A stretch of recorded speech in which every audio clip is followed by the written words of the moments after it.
Cansados al mar no los debe contar, el cielo omnisciente olvida mi error. Mis faltas son muchas, su gracia es mayor. Gloria a Dios,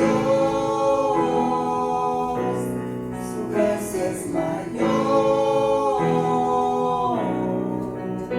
Sus misericordias hoy nuevas son, mis faltas son muchas, su gracia es mayor. ¿Pasa de pie? Paciente me aguarda, paciente me aguarda en mi desvía. Un padre que tierno me llama al hogar, recibe al débil y mi pecador. Mis faltas son muchas, su gracia es mayor. Gloria a Dios, su gracia es mayor. Sus misericordias son nuevas, sus misericordias hoy nuevas son. Mis faltas son muchas, su gracia es mayor. Gloria a Dios, gloria a Dios, su gracia es mayor. Sus misericordias hoy nuevas son. Mis faltas son muchas, su gracia es mayor. Qué grandes riquezas Él nos otorgó. Grandes riquezas Él nos otorgó, su sangre fue el pago, su vida entregó, pagó esa deuda y la canceló. Mis faltas son muchas, su gracia es mayor. Gloria a Dios, su gracia es mayor.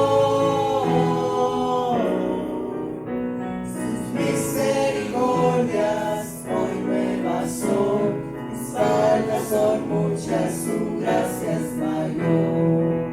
Gloria a Dios, su gracia es mayor. Sus misericordias hoy nuevas son, mis faltas son muchas, su gracia es mayor. Mis faltas son muchas, su gracia es mayor. Mis faltas son muchas, su gracia es mayor. Voy a tomar asiento. Qué gusto tenerles esta mañana. Yo creo que es una bendición poder reunirnos como cuerpo de Cristo para reconocer a nuestro Señor y Salvador Jesucristo. El día de hoy vamos a simplemente tomar un paso al lado del libro de Lucas solamente por este día. Y lo que queremos estudiar esta mañana es el libro de Primera de Corintios capítulo 3, ¿ok? Primera de Corintios capítulo 3, y la razón de hacer esto es porque yo creo que es necesario que nosotros podamos entender qué nos une a nosotros como creyentes, qué es la unidad en el Evangelio. Es decir, si nosotros estamos aquí hoy día unidos, es porque el Evangelio es el poder de Dios para salvación, ¿ok? Tanto al judío como al griego. Porque el Evangelio ha traído personas que nunca pensábamos estar juntos, ¿ok? Que si nos ponen a escoger, no sé cuántos de nosotros estaríamos acá. Pero el Señor es bueno al traernos bajo una sola bandera, que es la bandera del Evangelio, ¿ok?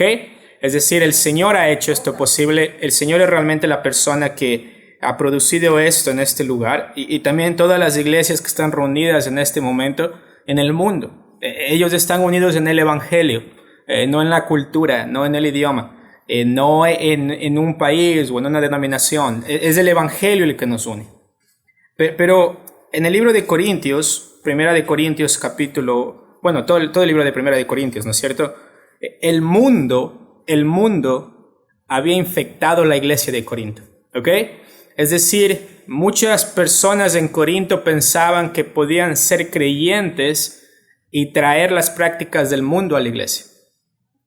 Y lo que sucedió al tratar de hacer esto es que empezaron a existir divisiones, contenciones, peleas en la iglesia ¿Por qué? Porque el mundo es ajeno al Evangelio. El mundo odia el Evangelio.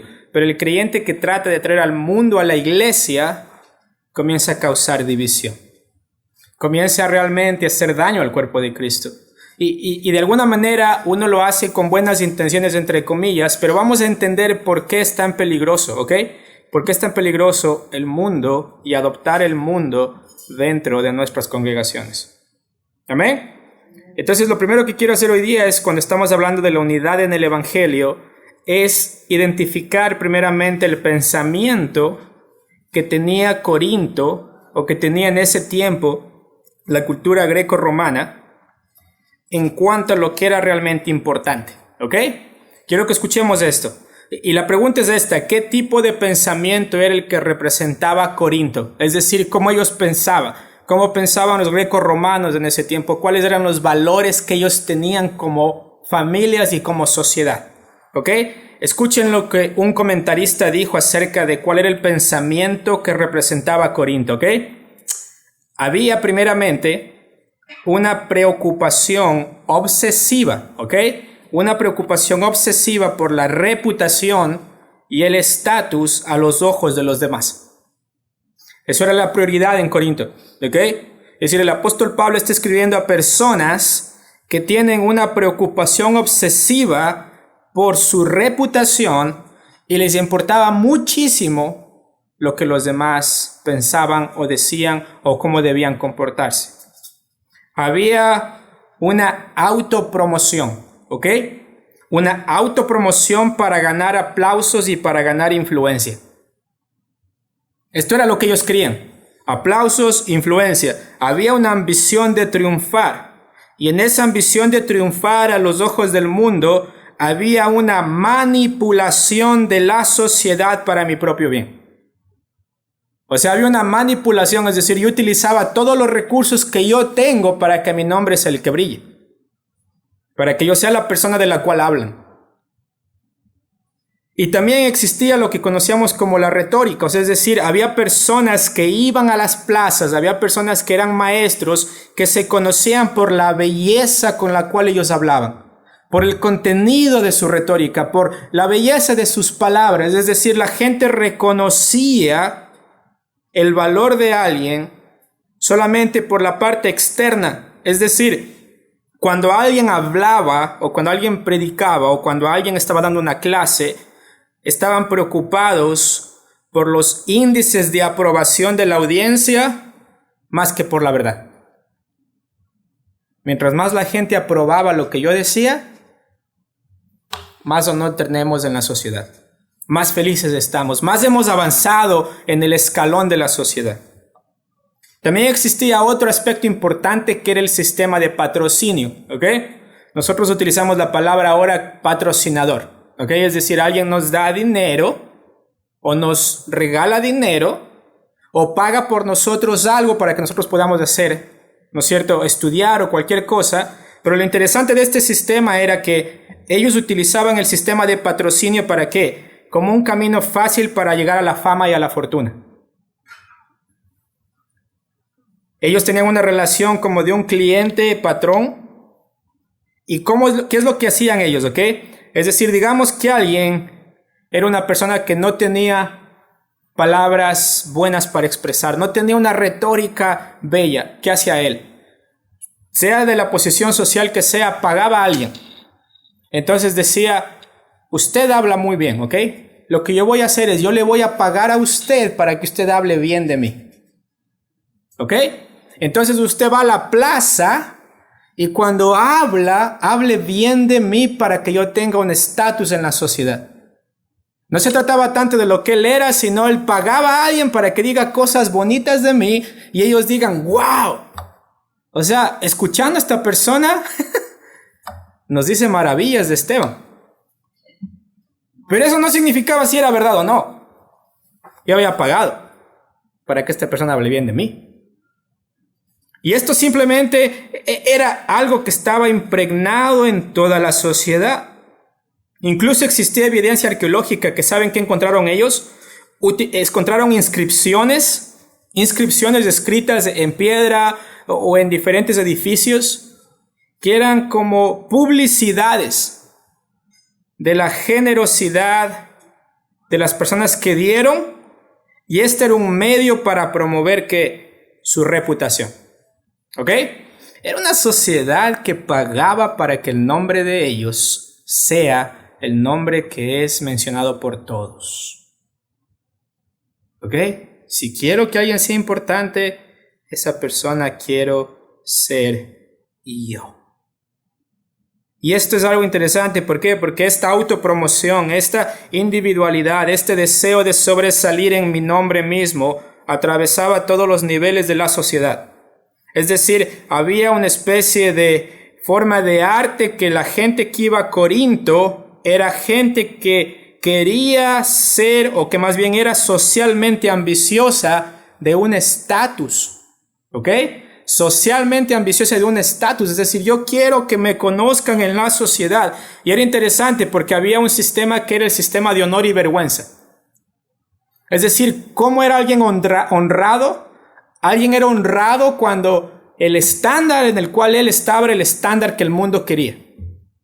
Y alguien pasaba vergüenza cuando su vida no se asemejaba al estándar que el mundo quería. ¿Ok? Es decir, había esta dinámica en la cual los cristianos que están viniendo a la iglesia tienen esto en su cabeza, tienen esto en su corazón. Es decir, yo voy a la iglesia y lo más importante para mí es el honor que significa la aprobación de la sociedad más que la verdad. Y las apariencias eran lo que dominaba en ese tiempo, no solamente la sociedad, sino también estaba entrometiéndose en el mundo, en la iglesia, ¿ok? La gente traía sus, como decía, usamos la palabra mañas, ¿no es cierto? Para la iglesia, y pensaba que en la iglesia podían seguir viviendo de la misma forma. Entonces, 1 Corintios 3, mis hermanos, nos va a ayudar a nosotros, con este contexto, a reconocer la principal amenaza a la unidad en el Evangelio, ¿ok? ¿Cuál es la amenaza más grande dentro de la iglesia para la unidad en el Evangelio? Y luego quiero exhortarles esta mañana a madurar como creyentes. ¿Ok? Quiero exhortarnos a que maduremos como creyentes para que podamos luchar por la unidad de la iglesia. Por la unidad en el Evangelio. ¿Ok? Entonces, ¿cuál es, mis hermanos, la principal amenaza de la unidad de la iglesia? 1 Corintios capítulo 3... versículo 1 al versículo 9. ¿Lo tenemos? 1 Corintios 3, capítulo 3, versículos del 1 hasta el 9.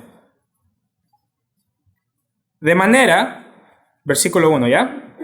De manera que yo, hermanos, no pude hablaros como espirituales, sino como a carnales, como a niños en Cristo. Os di a beber leche y no comida sólida, porque aún no erais capaces ni sois capaces todavía. Porque aún sois carnales, pues habiendo entre vosotros celos, contiendas y disensiones, ¿no sois carnales y andáis como simples hombres? Porque diciendo el uno, yo ciertamente soy de Pablo, y el otro, yo soy de Apolos, ¿no sois carnales? Versículo 5. ¿Qué pues es Pablo? ¿Y qué es Apolos? Servidores por medio de los cuales habéis creído, y eso según lo que a cada uno concedió el Señor. Yo planté, Apolos regó, pero el crecimiento lo ha dado Dios.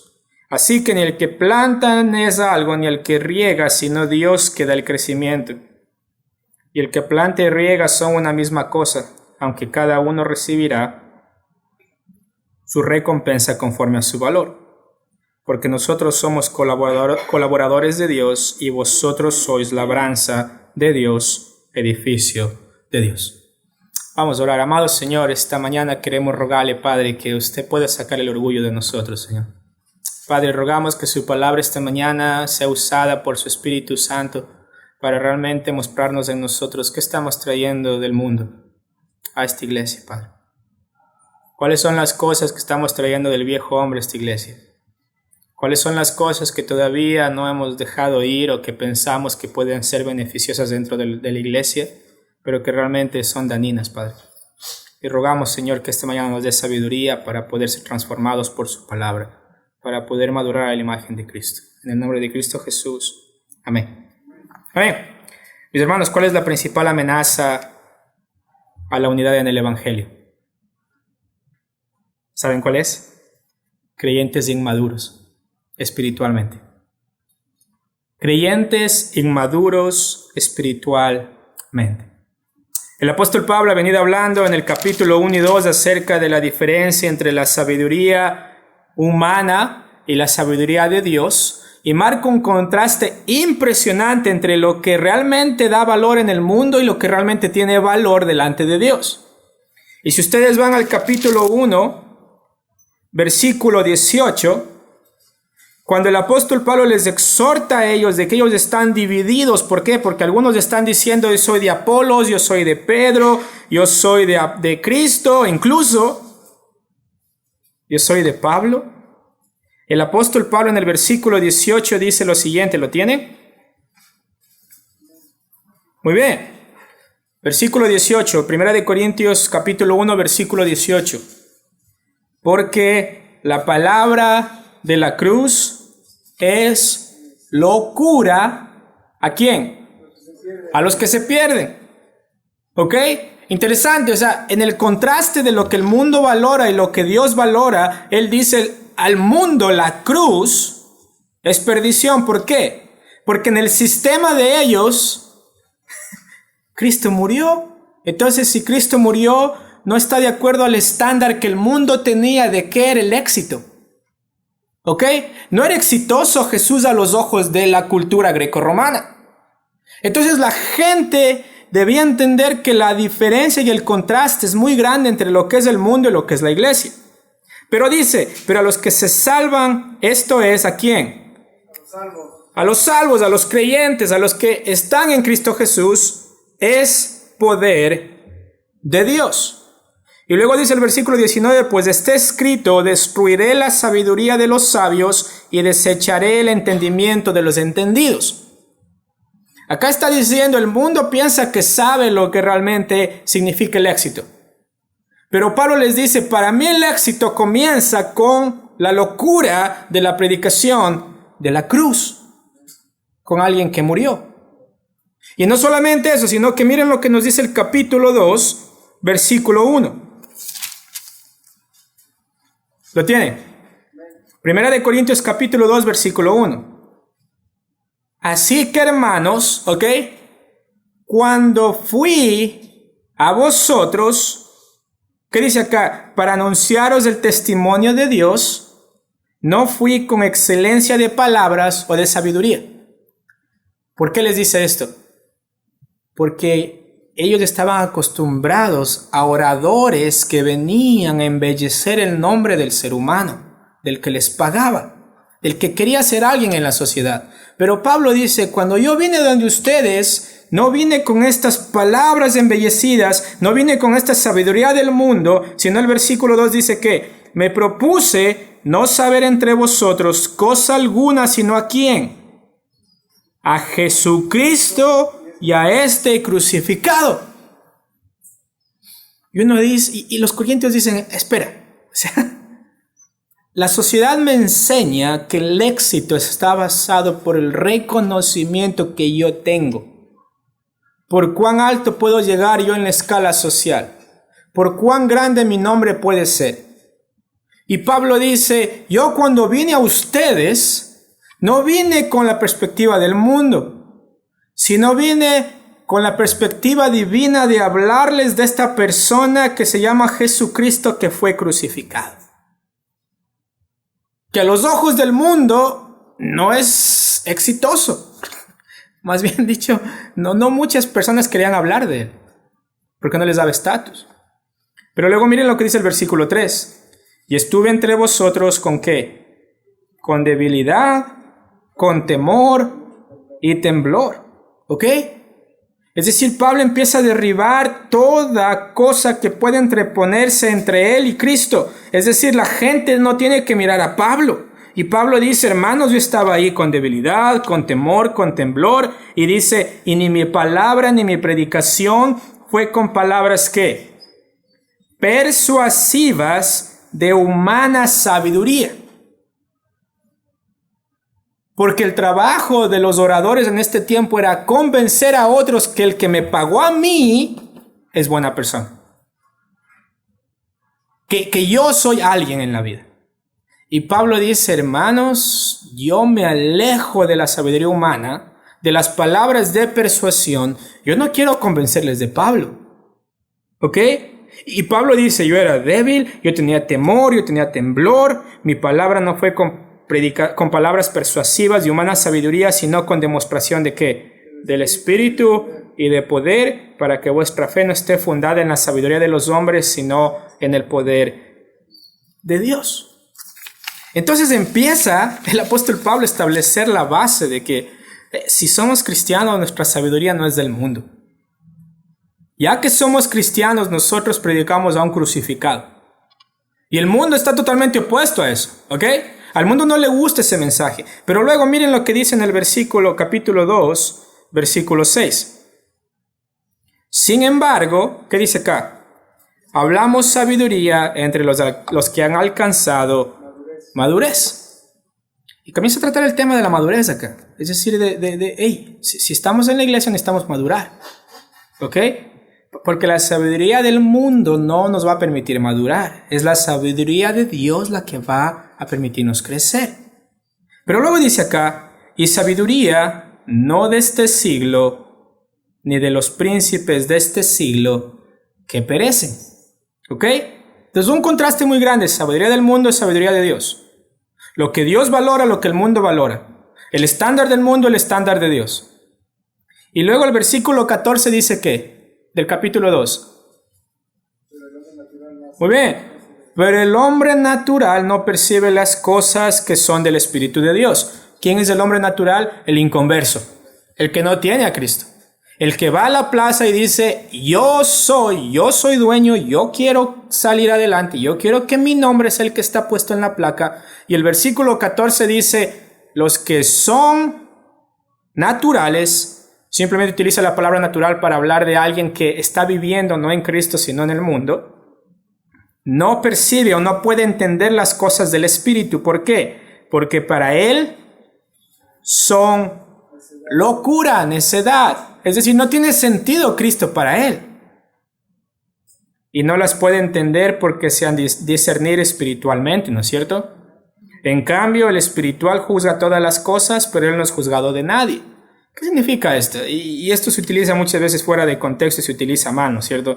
¿Quién eres tú para juzgarme si tú no eres nadie? No, acá está diciendo, hey, Dios es la persona que te juzga.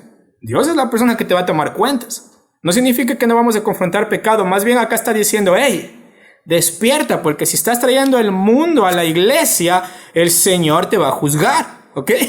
No está diciendo como que vive tranquilo porque no hay nadie que te juzgue, no, Él dice, mira, si Dios te conoce y tú conoces a Dios, ten presente que si traes el mundo a la iglesia, el Señor te va a juzgar.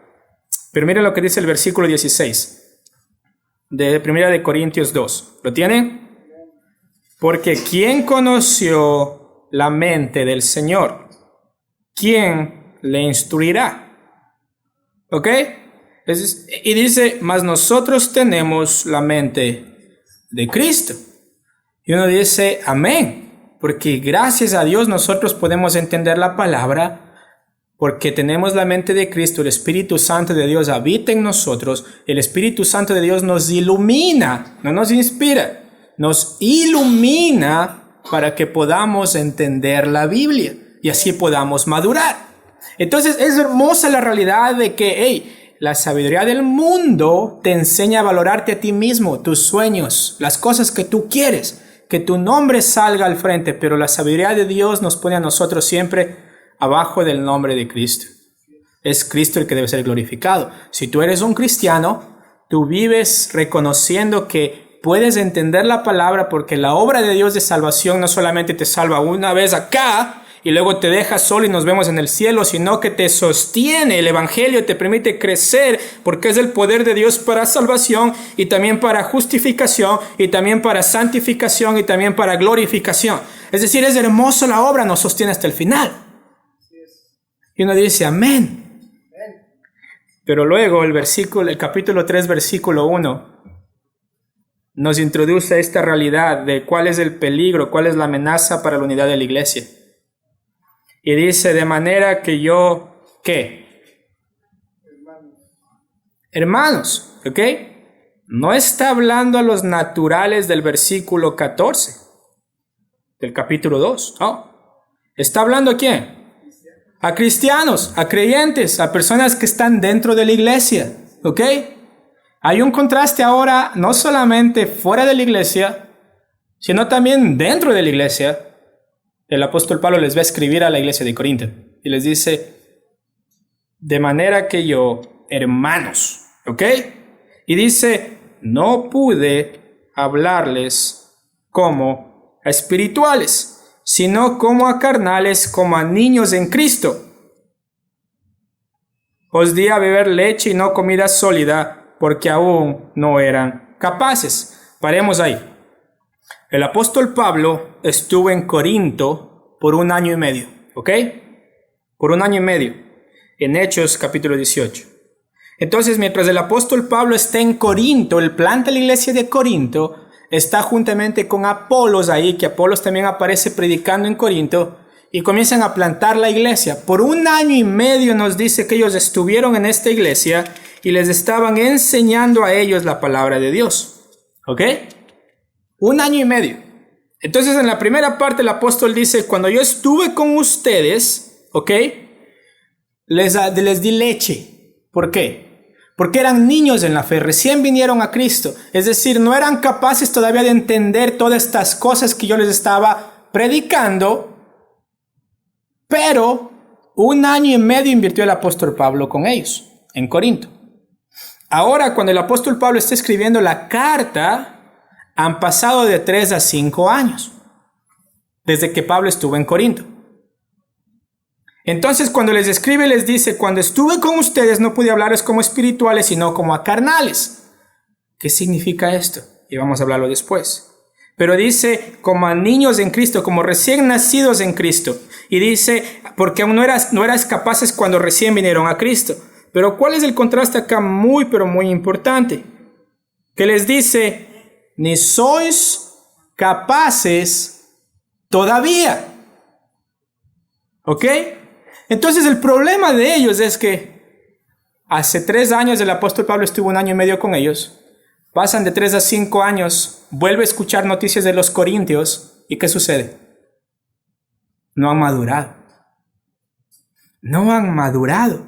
No han crecido en Cristo. Es decir, siguen como niños. No crecen. Y lo interesante es que dice, en ese momento les di leche, o sea, no podían profundizar en la palabra todavía, pero necesitaban alimento sólido después. Pero luego lo que sucede es que cuando ellos están, vamos a Hechos capítulo 18, ¿ok? Porque quiero que vean cómo describe, escribiendo Lucas acerca de la estancia de Pablo en Corintios, ¿ok? Hechos capítulo 18, ¿ok? Me avisan cuando lo tienen, por favor.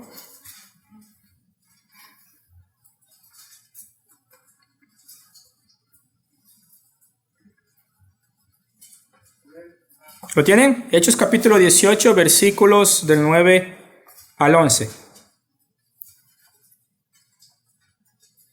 Entonces el Señor dijo a Pablo en visión de noche, no temas, sino habla y no calles, ¿ok? Porque yo estoy contigo y ninguno pondrá sobre ti la mano para hacerte mal. ¿Por qué? Porque yo tengo mucho pueblo en esta ciudad. ¿De qué está hablando? Corinto. Y luego dice el versículo 11 que él se detuvo allí 1 año y 6 meses. ¿Haciendo qué? Enseñándoles la palabra de Dios. Entonces, mis hermanos, cuando hablamos de leche y comida sólida, no está tratando de decir Pablo, algunos creyentes se quedan sin madurar y está bien. No hay problema.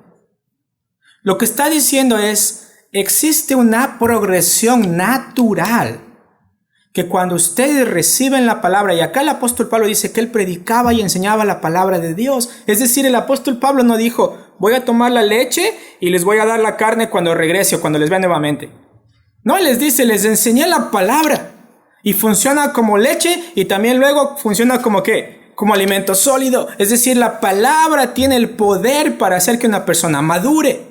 Entonces no está diciendo, algunos toman leche, otros comida sólida. Lo que está diciendo es, si tú eres cristiano, tienes el Espíritu Santo de Dios, tienes la mente de Cristo, la palabra te madura, a menos que haya algo en ti que está oponiéndose a la palabra. El crecimiento es natural. Si no crecen hay un problema. La leche funciona, el alimento sólido funciona. El problema no está con la palabra, el problema estaba ¿con quién? Con ellos. El problema estaba con ellos. Entonces es hermoso ver que Pablo les predica la palabra. Pero ellos no habían profundizado en el evangelio. Tuvieron tiempo para crecer y no lo hicieron. No aprovecharon la oportunidad de la palabra que escucharon. Es decir, comenzaron a dejar que el mundo se entromete en ellos. Pero miren lo que dice el versículo 3 de 1 de Corintios 3. ¿Ok? Porque hay un problema acá. Dice que ellos no son capaces ahora. O sea, no eran capaces cuando aceptaron a Cristo porque eran niños en la fe, pero después de 5 años todavía no son capaces. No son llamados todavía, no pueden ser llamados todavía espirituales. ¿Por qué? Porque están actuando como personas del mundo. Miren lo que dice el versículo 3. Dice, os di leche para beber, el 2, ¿no es cierto? Y no comida sólida, porque no eras capaces, ni sois capaces todavía. ¿Cuál es la razón del cual? Porque no son capaces todavía. Versículo 3. Porque aún sois carnales. ¿Qué significa carnales? Significa personas que están haciendo cosas pertenecientes a la carne. Simple. Personas que están haciendo cosas pertenecientes a la carne. Y mis hermanos, ¿saben qué significa carne aquí en este contexto carnal? Significa que alguien está actuando de acuerdo al estándar del mundo y no de acuerdo al estándar de Dios. Así de simple. Alguien está actuando de acuerdo al estándar del mundo, es decir, la relación que ellos tienen con el mundo la quieren transferir a la iglesia, porque si es algo considerado noble, de buena reputación, es lo que el mundo me está diciendo, que es bueno y que es algo honorable y que es algo de buena reputación. Entonces ellos dejaron que el pensamiento del mundo, el pensamiento corinto, comience a introducirse en la iglesia poco a poco. ¿Y quién trajo ese pensamiento? No es como que entró un viento y el pensamiento vino a la mente de las personas. Ellos lo trajeron. Fueron personas. Es decir, como quien dice, ¿quién pasa el virus? Personas, ¿ok? Personas pasan virus. Personas pasan esta inmadurez, llegan al mundo, llegan del mundo, llegan a la iglesia y piensan que pueden vivir como el mundo. Y el apóstol Pablo establece esta diferencia muy grande, que no pueden vivir ellos como el mundo. Pero les dice, pero ustedes siguen siendo carnales. ¿Y cuál es, mis hermanos, la señal de esa carnalidad? ¿Ok? ¿Cuál es la señal de esa inmadurez? ¿Cuál es la señal de que estas personas todavía no han crecido en el evangelio a pesar de que tiempo han tenido? Miren el versículo 3. ¿Lo tienen? Pues aún sois carnales, pues habiendo entre vosotros ¿qué? Celos, contiendas y divisiones. ¿No sois carnales y andáis como hombres? Y hay gente que me pregunta a mí, pastor, yo creo que mi familia o un familiar es un cristiano carnal, porque persiste en el pecado, pero es salvo. Es salvo, pero persiste en el pecado. Y yo le digo, mire, la palabra nunca nos invita a pecar siempre y decir, bueno, como es cristiano es lo bueno, pero es carnal. No, la palabra le está diciendo, es ilógico que alguien tenga la mente de Dios, que alguien tenga el Espíritu Santo, que alguien tenga la palabra de Dios y siga pensando que no puede madurar. Es decir, no nos está invitando a ver a los cristianos y decir, bueno, este hermano está tan pecador, pero un día es una decisión por Cristo, entonces es salvo. No, la cuestión es, si tú eres cristiano tienes que crecer. Esa es la perspectiva. Esa es la perspectiva. Si tú eres creyente debes crecer. ¿Por qué? Porque tienes todos los medios para hacerlo. Pero si no creces eres un peligro para la iglesia. Y por eso dice acá que el fruto, la señal de inmadurez en la vida de un creyente es que están promoviendo ¿qué? Celos, peleas, divisiones. Y eso es la señal de su carnalidad. Y miren, mis hermanos, ¿cómo lucía eso en la práctica? ¿Ok? Miren el versículo 4. Porque diciendo el uno, ¿qué? Yo ciertamente soy de Pablo, y el otro, yo soy de Apolos. ¿No son carnales ustedes? O sea, enfocándose en el ser humano. Y ahora entienden por qué ellos decían yo soy de Pablo y Apolos, ¿no es cierto? Porque Apolos, Hechos 18, nos dice que él era un orador elocuente. O sea, la gente lo escuchaba. Y escucharla era un deleite. Entonces, si yo soy una persona que quiere honor de acuerdo al mundo, yo voy a ir con Apolos. ¿Por qué? Porque la gente reconoce a Apolos. Entonces yo quiero ser reconocido como el seguidor de Apolos. ¿Ven a Pablo? ¿Tenía temor de predicar la palabra? Absolutamente no. No le importaba a él lo que el mundo decía, pero la gente decía, uy, es Pablo. Entonces yo quiero ser del equipo de Pablo. Yo quiero que me vean con Pablo. Yo quiero que me digan, yo sigo a Pablo, porque ahí está el honor. El honor está en seguir a Pablo, porque Pablo es un orador buenísimo, porque Pablo sabe lo que está diciendo, porque Pablo impresionante, es un líder, pero de esos que no se ven todos los tiempos. Entonces la gente empieza a ver esto y comienza a establecer celos. ¿Por qué, mis hermanos? Porque comienzan a ser egoístas. Es decir, en la iglesia dicen, ok, ¿cuáles son de Pablo? Bueno, Apolos es mejor. ¿Ok? Y luego la gente dice, no, Pablo es mejor. Y luego otros dicen, no, Pedro es mejor. Y comienza a haber peleas. Porque comienzan a enfocarse en el hombre y comienzan a decir, no, acá nuestro grupo es mejor, y comienzan a enfocarse en el hombre y comienzan a tener celos, contiendas. Pero lo que ellos deben reconocer, mis hermanos, es que las contiendas y los celos es el resultado de las obras de la carne. Es decir, no tienen lugar eso en la iglesia. Y luego dice, mis hermanos, que al ellos decir yo soy de Pablo, yo soy de Apolos, es la identificación que ellos son carnales. Es interesante, mis hermanos, que los celos son la actitud, el egoísmo es la actitud y las contiendas o divisiones solamente son el resultado de esa actitud. Son el resultado de esa actitud. ¿Ok? De gente que se enfoca en el hombre. Es decir, el fruto de los celos es la división. El fruto de la envidia es la división. Ese va a ser el fruto tarde o temprano. Pero estos celos son el fruto de un creyente inmaduro. De alguien que está en la iglesia, de alguien que ha escuchado el evangelio, de alguien que dice que es cristiano, pero no crece.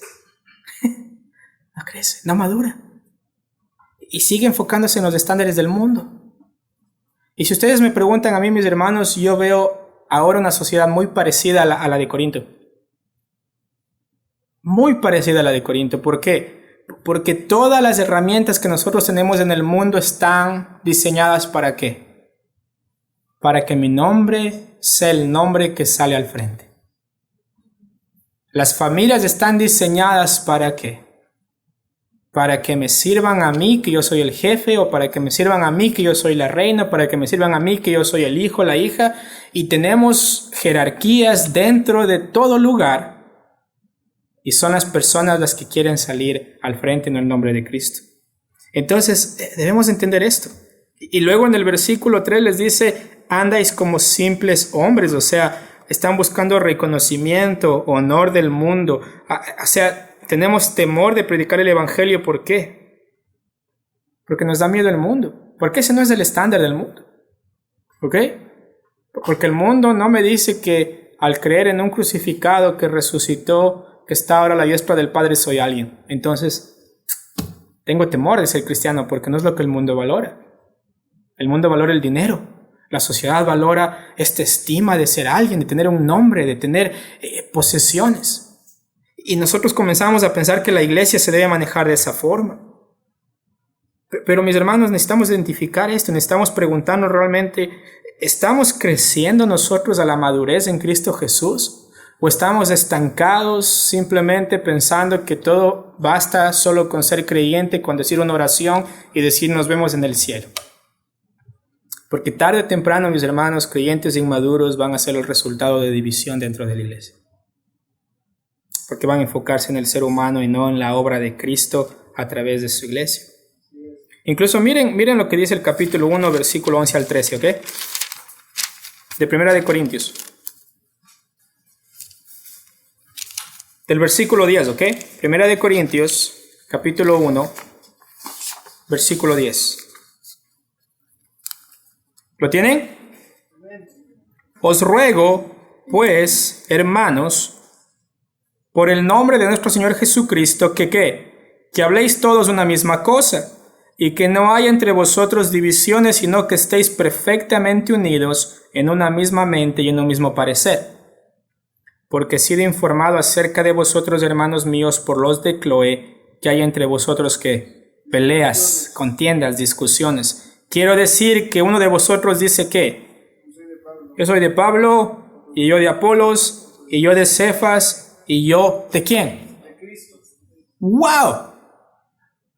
O sea, no es que los que decían que eran de Cristo son más santificados.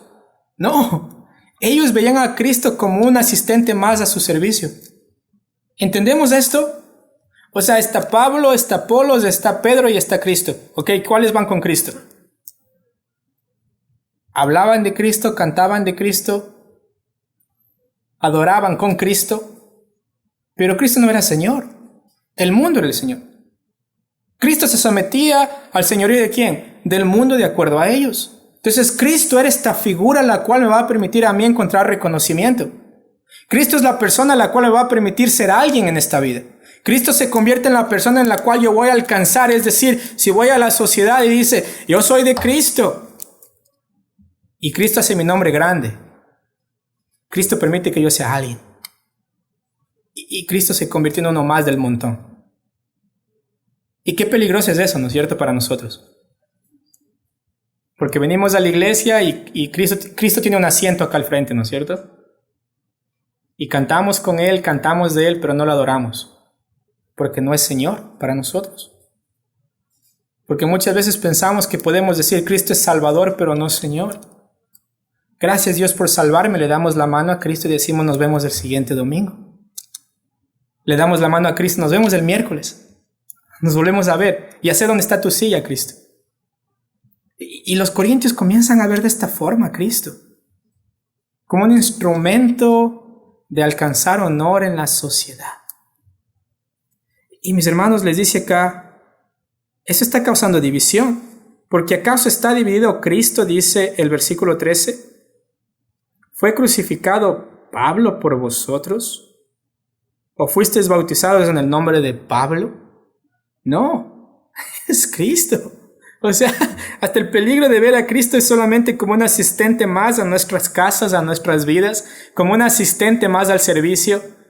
Mira, Señor, cantamos de ti, pero seguimos enfocados en nosotros. Seguimos enfocados que sea nuestro nombre el que sale adelante.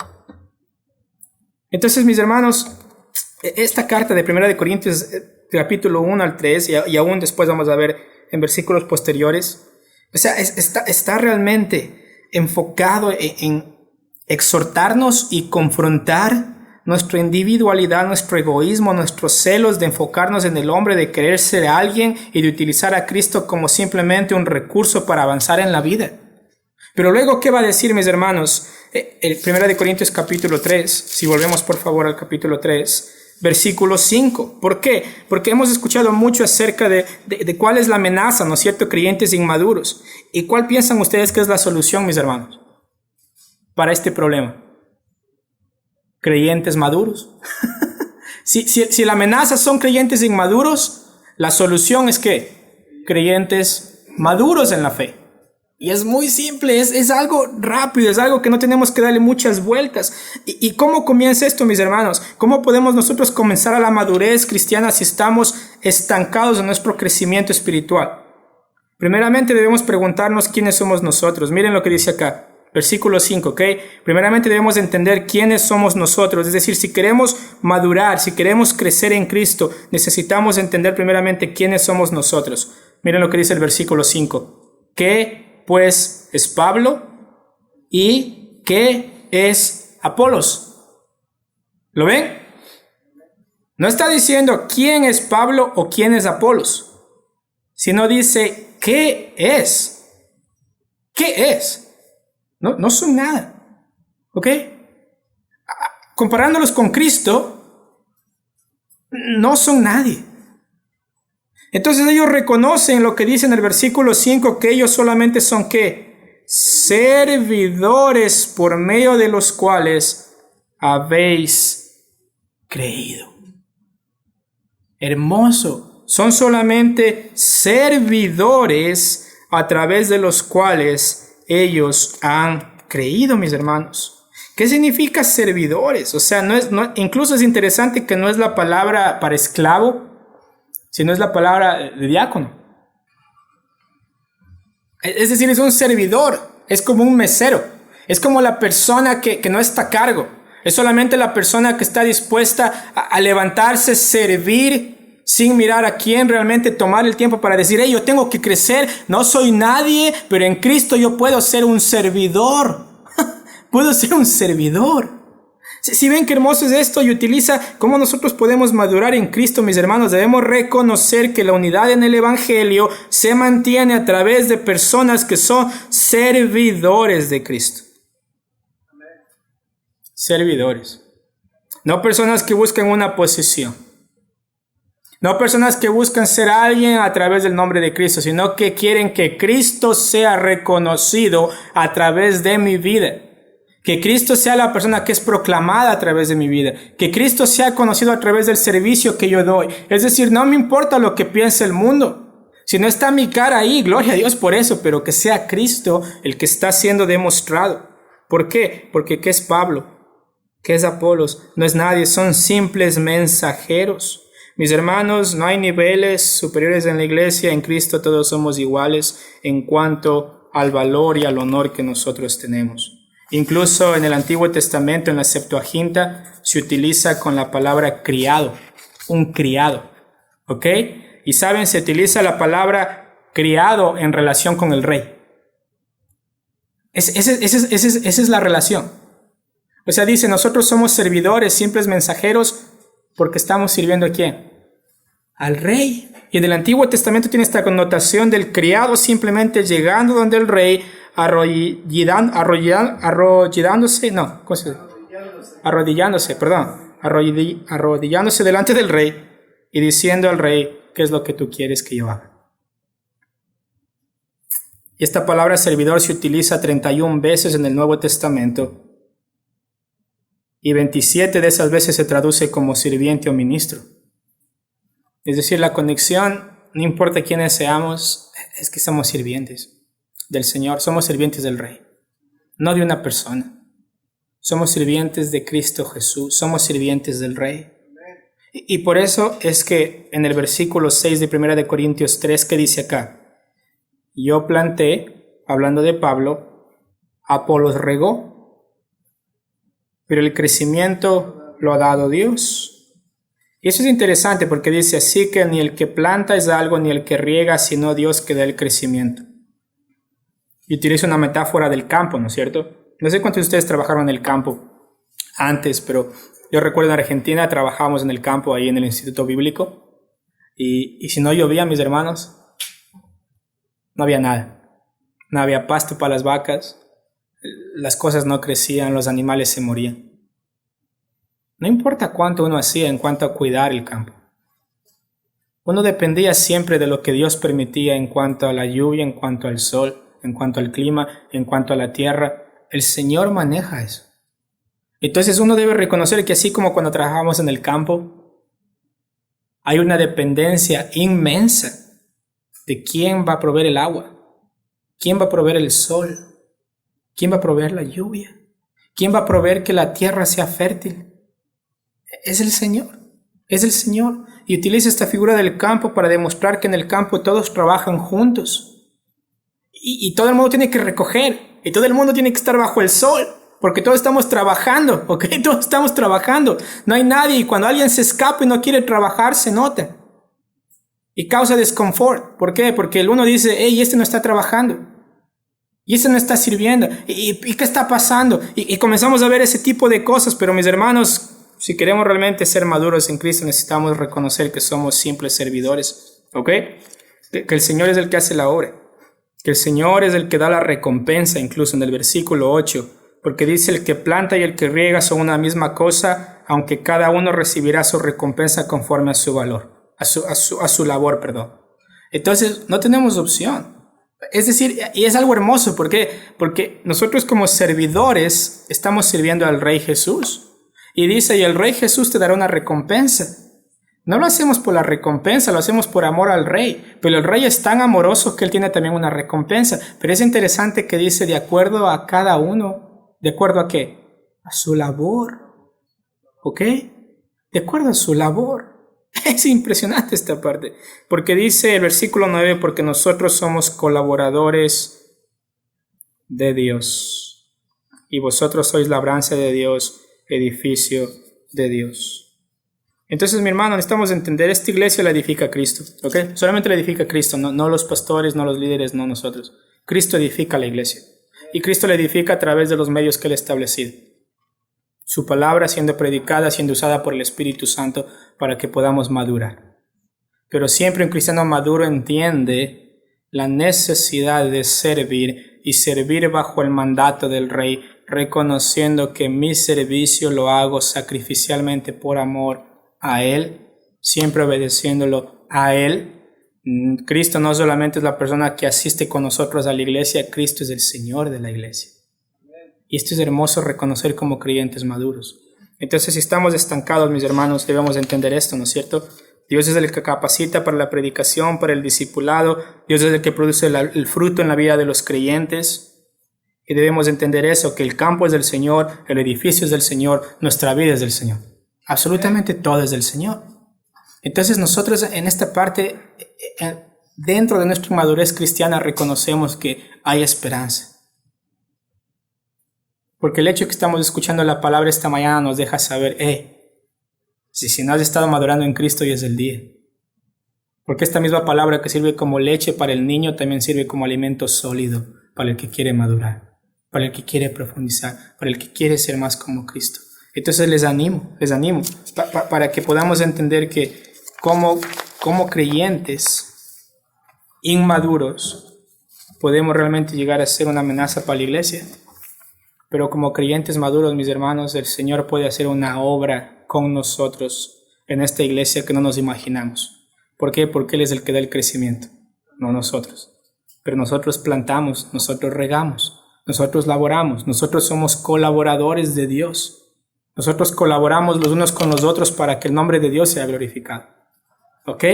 Entonces no se preocupe si su nombre no está siendo nombrado. No se preocupe si lo que usted ha hecho no hubo reconocimiento.